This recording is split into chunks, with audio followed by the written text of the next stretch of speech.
আগে থেকে ডিম আলু সিদ্ধ করা ছিল, এভাবে গ্রেট করে নেব। পেঁয়াজ, লঙ্কা, চিলি ফ্লেক্স, যেগুলো ধনে গুঁড়ো, গরম মশলা গুঁড়ো, নুন,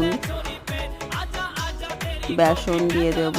এইভাবে মিক্স করে নেব।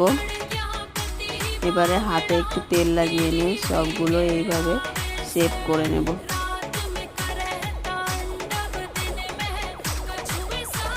শেপ হয়ে গেছে।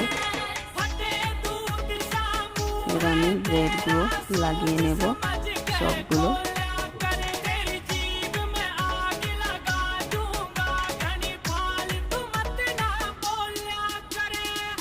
দুটো ডিম নিয়ে নেব,